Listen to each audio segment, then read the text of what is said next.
Polling వేళ మహబూబాబాద్ జిల్లాలో ఉద్రిక్తత చోటు చేసుకుంది. అంబాపురంలోని కాంగ్రెస్ బీఆర్ఎస్ శ్రేణుల మధ్య ఘర్షణ వాతావరణం చోటు చేసుకుంది. పోలింగ్ సమయంలో కాంగ్రెస్ అభ్యర్థికి మద్దతుగా బయట వ్యక్తులు ప్రచారం చేశారు. దీంతో ప్రచారం చేసిన వారిని ఊరు నుంచి బీఆర్ఎస్ శ్రేణులు తరిమికొట్టారు. ఈ క్రమంలోనే ఇరు వర్గాల మధ్య ఘర్షణ వాతావరణం నెలకొంది. జోక్యం చేసుకున్న పోలీసులు రెండు పార్టీల కార్యకర్తలను చెదరగొట్టారు.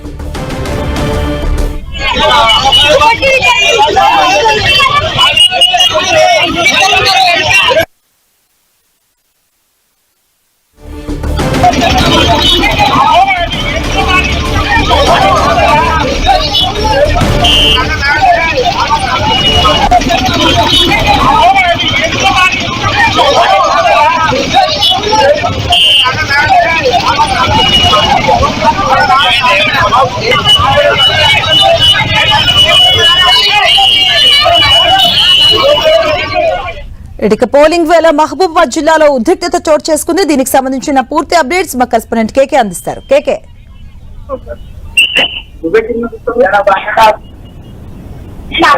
ఉమ్మడి వరంగల్ జిల్లాలో గ్రామ పంచాయతీకి సంబంధించినటువంటి ఎన్నికల వాతావరణంలో కొనసాగుతున్నటువంటి అమ్మాపురం ఏదైతే మహబూబాబాద్ జిల్లా లోపల మొత్తం అమ్మాపురం ఏదైతే తొర్రూరు మండలం అమ్మాపురం గ్రామం లోపల అక్కడ కాంగ్రెస్ మద్దతు పలికేటువంటి అభ్యర్థి కోసం కొంతమంది ప్రచారం చేయడం కోసం వచ్చారు. ఆ ప్రచారం చేస్తున్నటువంటి నేపథ్యం లోపలనే అక్కడ బీఆర్ఎస్ మద్దతుదారులంతా కూడా వాళ్ళని అడ్డుకోవడం అనేటువంటి జరిగింది. వాళ్ళని అడ్డుకొని ఊరి నుంచి బయటికి వెళ్ళగొట్టడంతో అటు బీఆర్ఎస్కు అదేవిధంగా కాంగ్రెస్ పార్టీకి సంబంధించినటువంటి రెండు వర్గాలకు సంబంధించినటువంటి ప్రజల మధ్య ఘర్షణపూరిత వాతావరణము నెలకొంది. వెంటనే పోలీసులు రంగప్రవేశం చేసి రెండు వర్గాలను చెదరగొట్టినటువంటి పరిస్థితి మనకు కనిపిస్తుంది. మొత్తం ఉమ్మడి వరంగల్ జిల్లాలో ఉన్నటువంటి 6 జిల్లాల పరిధిలో జరుగుతున్నటువంటి రెండో విడత గ్రామ పంచాయతీకి సంబంధించినటువంటి ఎన్నికలు అనేటువంటివి కొంత ఉత్కంఠభరితంగా కొనసాగుతున్నటువంటి సిచ్యువేషన్ అయితే మనకు కనిపిస్తుంది.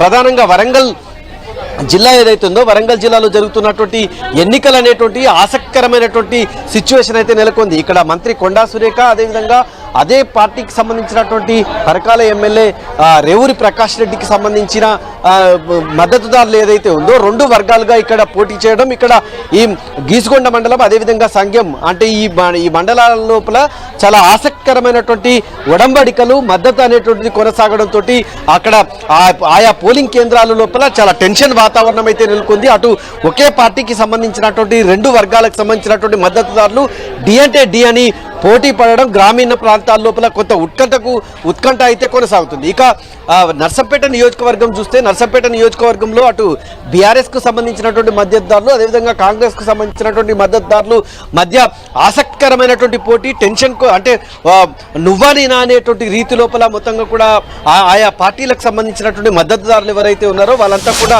పోటీ చేస్తున్నటువంటి వాతావరణం నర్సంపేటలో ఉండడంతో నర్సంపేటలో మాత్రం నువ్వా నేనా అనేటువంటి సిచ్యువేషన్ అది ప్రతి పోలింగ్ కేంద్రంకి ప్రతి ఓటర్ని తీసుకొచ్చేసి ఇరు పార్టీలకు సంబంధించినటువంటి మద్దతుదారులంతా కూడా పోలింగ్ కేంద్రం తరలించి ఓటర్లను ఓటు హక్కు వినియోగించుకునేటువంటి ఏర్పాటు చేస్తున్నటువంటి సిచ్యువేషన్ మరొక వైపు కొనసాగుతున్నటువంటి వాతావరణం ఉంది. మొత్తం ఇప్పటి వరకు మనం చూస్తే పోలింగ్ సరళి అయితే చాలా ప్రశాంతంగా కొనసాగుతున్నప్పటికీ అటు వరంగల్ జిల్లాలోను అదే మహబూబాబాద్ జిల్లాలోను రెండు జిల్లాల లోపల మాత్రం కొంత టెన్షన్ వాతావరణం నెలకొంది. మహబూబాబాద్ జిల్లాలో ఇప్పటి వరకు మొత్తం 22% పోలింగ్ పర్సెంటేజ్ నమోదైతే ములుగు జిల్లా లోపల 23% పోలింగ్ పర్సెంటేజ్ నమోదైంది.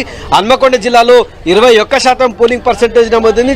జనగామ లోపల 18% పోలింగ్ పర్సెంటేజ్ నమోదైంది. మహబూబాబాద్ జిల్లా లోపల 25%, భూపాలపల్లి జిల్లాలో 27% పోలింగ్ పర్సెంటేజ్ నమోదైనటువంటి సిచ్యువేషన్ అయితే మనకు కనిపిస్తున్నటువంటి పరిస్థితి. అంటే ఈరోజు ఆదివారం ఎఫెక్ట్ కూడా కొంత కనిపిస్తున్నటువంటి వాతావరణం ఉంది. పట్టణ ప్రాంతాలకు సంబంధించినటువంటి ఓటర్లు ఎవరైతే ఉన్నారో అక్కడ మైగ్రేట్ అయినటువంటి పీపుల్ ఇప్పుడిప్పుడే పల్లెలకు చేరుకొని తమ ఓటు హక్కు వినియోగించుకుంటున్నారు. పూర్తిగా ఆదివారం ఎఫెక్ట్ అనేటువంటిది పోలింగ్ కేంద్రాల వద్ద కొనసాగుతుంది. ఇప్పుడు ఏదైతే 11 గంటల తర్వాత ఓటర్లు పెద్ద ఎత్తున పోలింగ్ కేంద్రాలకు వచ్చి తమకు సంబంధించినటువంటి ఓటు హక్కు వినియోగించుకుంటున్నటువంటి సిచ్యువేషన్ అయితే మనకు కనిపిస్తుంది. మొత్తం మీద అటు మహబూబాబాద్ అదేవిధంగా వరంగల్ జిల్లాలో ఉత్కంఠభరితంగా మొత్తంగా కూడా పోలింగ్ అనేటువంటి కొనసాగుతున్నటువంటి సిచ్యువేషన్. ప్రధానంగా పరకాల నర్సంపేట లోపల నువ్వా నేనా అనేటువంటి సిచ్యువేషన్ కొనసాగితే పరకాలలో మాత్రం ఒకే పార్టీకి సంబంధించినటువంటి కాంగ్రెస్ పార్టీకి సంబంధించినటువంటి కొండా సురేఖ అదేవిధంగా రేవూరి ప్రకాష్ రెడ్డికి సంబంధించినటువంటి రెండు వర్గాలు మాత్రం డి అంటూ తమకు సంబంధించినటువంటి గ్రామాల్లో పోలింగ్ కేంద్రాలకు తరలి వస్తుండో అక్కడ ఉన్నటువంటి ఎన్నికలను ప్రతిష్టాత్మకంగా తీసుకోవడం అయితే జరుగుతోంది. రైట్, థ్యాంక్ యూ కేకే.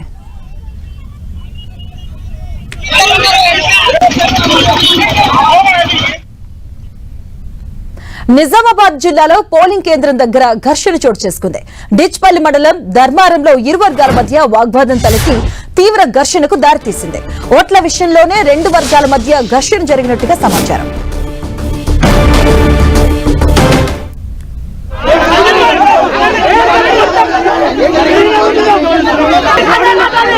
నిజామాబాద్ జిల్లాలో పోలింగ్ కేంద్రం దగ్గర ఘర్షణ వాతావరణం చోటు చేసుకుంది. డిచ్పల్లి మండలం ధర్మారంలో ఇరు వర్గాల మధ్య వాగ్వాదం తలెత్తి తీవ్రంగా ఘర్షణకు దారితీసింది.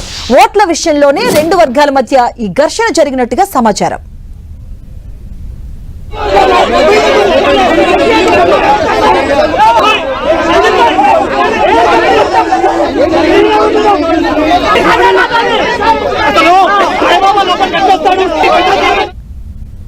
ఇదే అంశానికి సంబంధించిన పూర్తి డీటెయిల్స్ మా కరెస్పాండెంట్ సతీష్ అడిగి తెలుసుకుందాం. సతీష్. మాధవి, డిచ్పల్లి మండలం ధర్మారం గ్రామ పంచాయతీ వద్ద ఒక్కసారిగా ఉధృత వాతావరణం మాత్రం నెలకొంది. పోలింగ్ కేంద్రం వద్ద ఘర్షణ వాతావరణం నెలకొనడంతో పోలీసులు కూడా అక్కడ భారీగా సమీకరించడం జరిగింది. పోలింగ్ కేంద్రం వద్దకు కొంతమందిని అనుమతిస్తున్నారు, కొంతమందిని అనుమతించలేని చెప్పి కొంతమంది అభ్యర్థులు కావచ్చు, పోటీదారులు కావచ్చు, వారంతా కూడా ఒక్కసారిగా పోలీసులను ప్రశ్నించారు. కొంతమందికి ప్రయారిటీ ఇస్తున్నారు, ఇది సరైన పద్ధతి కాదని చెప్పి ఆగ్రహం వ్యక్తం చేస్తూ వారు కూడా లోపలికి వెళ్ళేటువంటి ప్రయత్నం చేశారు. పోలీసులు అడ్డుకోవడంతో వారంతా కూడా రోడ్డుపైనే బైఠాయించారు. కొంత ఆందోళన చేయడంతో పోలీసులు వారందరినీ అక్కడి నుంచి పంపించేటువంటి ప్రయత్నం మాత్రం చేస్తున్నారు. కొంతమందికి ప్రియారిటీ ఇస్తున్నారు. ఈ ప్రియారిటీ ఇవ్వడం వల్ల తాము గెలుపోవడం పైన ప్రభావం చూపుతుందనేది అక్కడ పోటీ చేస్తున్నటువంటి అభ్యర్థుల ప్రధాన ఆరోపణ. ప్రస్తుతం అయితే ఇంకా కూడా ఒక రకంగా అక్కడ టెన్షన్ వాతావరణం మాత్రం నెలకొంది. పోలీసు ఆంక్షలు కొనసాగుతున్నప్పుడు కేవలం అక్కడ ఉన్నటువంటి అధికారులు కావచ్చు, అక్కడ ఉన్న సిబ్బంది కావచ్చు, కొంత ఏకపక్షంగా వ్యవహరిస్తున్నారని చెప్పి విమర్శలు మాత్రం వ్యక్తమవుతున్న నేపథ్యంలో ప్రస్తుతం అయితే ధర్మారం గ్రామ పంచాయతీ వద్ద ఇంకా కూడా ఒక టెన్షన్ వాతావరణం నెలకొంది. ఇక ఉమ్మడి నిజామాబాద్ జిల్లాలో ఈ ప్రస్తుతం అయితే పోలింగ్ అనేది మాత్రం కొనసాగుతుంది. ఉదయం 7 గంటల నుంచి ప్రారంభమైన పోలింగ్ ఇప్పటికి కూడా కొనసాగుతూనే ఉంది. ఇటు కామారెడ్డి జిల్లాలో అదేవిధంగా నిజామాబాద్ జిల్లాలో పెద్ద ఎత్తున ఓటర్లు తమ ఓటు హక్కు వినియోగించుకునేందుకు పోలింగ్ కేంద్రం వద్ద బారు తీరుతున్నటువంటి పరిస్థితి అయితే కనిపిస్తుంది. ఇటు ఉమ్మడి కరీంనగర్ జిల్లాలో సైతం పెద్ద ఎత్తున గ్రామ పంచాయతీ 2వ దఫా ఎన్నికల్లో ఓటర్లు తమ ఓటు హక్కు వినియోగించేందుకు గంటల తరబడి క్యూ లైన్లో నిలబడుతున్నటువంటి దృశ్యాలు కనిపిస్తున్నాయి. వారంతా కూడా ఓటు హక్కు వినియోగించుకోవడానికి ఉదయం 7 గంటలకు పోలింగ్ కేంద్రాలకు తరలివచ్చారు. అయినా కూడా ఇంకా కూడా ఓటర్లు తమ ఓటు వినియోగించుకునేందుకు ఇంకా కూడా పోలింగ్ కేంద్రాల వద్దకు వస్తున్నటువంటి దృశ్యాలు అయితే కనిపిస్తున్నాయి. ఇటు వృద్ధులతో పాటు చిన్నపిల్లల తల్లులు అదేవిధంగా చాలా మంది వికలాంగులు కూడా పెద్ద ఎత్తున తమ ఓటు హక్కు వినియోగించుకునేందుకు పోలింగ్ కేంద్రాలు వస్తుండడంతో ప్రస్తుతం మనం చూడవచ్చు పోలింగ్ కేంద్రాల వద్ద జనాలంతా కూడా గంటల తరబడి అయినా కూడా ఓటు హక్కు వినియోగించుకోవడం కోసం వెయిట్ చేస్తున్నారు. దాదాపు ఇప్పటి వరకు ఉమ్మడి జిల్లా వ్యాప్తంగా మాత్రం దాదాపు 40% పోలింగ్ నమోదైనట్లుగా అధికారులు వెల్లడించినటువంటి పోలింగ్ శాతం ఆధారంగా తెలుస్తుంది. ఇంకా కూడా పోలింగ్ శాతం పెరిగే అవకాశం ఉంది. కేవలం 2 గంటలు మాత్రమే ఇంకా సమయం ఉంది. పోలింగ్ మూసే సమయానికి పెద్ద ఎత్తున ఓటర్లు తమ ఓటు హక్కు వినియోగించుకునే విధంగా మాత్రం ఏర్పాటు చేశారు. ఎవరైతే ఆ సమయంలో 1 o'clock లోపు వారందరూ కూడా పోలింగ్ కేంద్రాలకు తరలివస్తారో వారందరూ కూడా ఓటు హక్కు వినియోగించుకునే విధంగా అధికారులు ఏర్పాటు చేశారు. ఎలాంటి అవాంఛనీయ ఘటన జరగకుండా మాత్రం పోలీసుల బందోబస్తు మాత్రం కొనసాగుతుంది. ప్రస్తుతం అయితే ఇటు నిజామాబాద్ జిల్లా కావచ్చు, ఉమ్మడి కరీంనగర్ జిల్లా కావచ్చు, ఈ ప్రాంతాల్లో చెదురుమదురు ఘటనల మినహా పెద్దగా గొడవలు మాత్రం జరగలేదు. కేవలం నిజామాబాద్ జిల్లాలో ధర్మారం గ్రామ పంచాయతీలో మాత్రమే కొంత ఘర్షణ వాతావరణం చోటు చేసుకుంది. అక్కడ కూడా పోలీసులు తిరిగి పరిస్థితిని మాత్రం కంట్రోల్లోకి తీసుకొచ్చని చెప్పవచ్చు. చాలా సున్నితమైన పోలింగ్ కేంద్రాలు మాత్రం పోలీసులు భారీగా బందోబస్తులు మాత్రం ఏర్పాటు చేశారు. సున్నితమైన కేంద్రాల్లో వెబ్కాస్టింగ్ విధానంతో పాటు మైక్రో అబ్జర్వర్లను ఏర్పాటు చేశారు. పోలీసులు దాదాపు పెద్ద ఎత్తున పోలీసు బందోబస్తు అనేది మాత్రం కొనసాగుతుంది. చాలా మంది కూడా ఓటు హక్కు వినియోగించుకునేందుకు ఏ రకంగా వారంతా కూడా క్యూ లైన్లో వెయిట్ చేస్తున్నారు ఒకసారి చూడవచ్చు. వృద్ధులతో పాటు చాలా మంది కూడా ఇక్కడ ఓటు హక్కు వినియోగించుకున్నారు. చాలా మంది కూడా గంటల తరబడి వారంతా వెయిట్ చేస్తున్నారు. మరొక 2 గంటల సమయం మాత్రం మిగిలి ఉంది. 1 o'clock పోలింగ్ క్లోజ్ అవుతుంది కాబట్టి ఈ లోపు నిర్ణీత సమయంలోపు ఎవరైతే పోలింగ్ కేంద్రానికి వస్తారో వారంతా కూడా ఓటు హక్కు వినియోగించుకునే వరకు కూడా పోలింగ్ కొనసాగుతుందని అధికారులు మాత్రం చెప్తున్నారు. మొత్తానికైతే ఇంకా కూడా పోలింగ్ శాతం పెరిగే అవకాశం ఉంది. ఓటర్లు తమ ఓటు హక్కు వినియోగించుకునేందుకు పోలింగ్ కేంద్రాలకు తరలి వస్తున్నారు. Right, thank you Satish.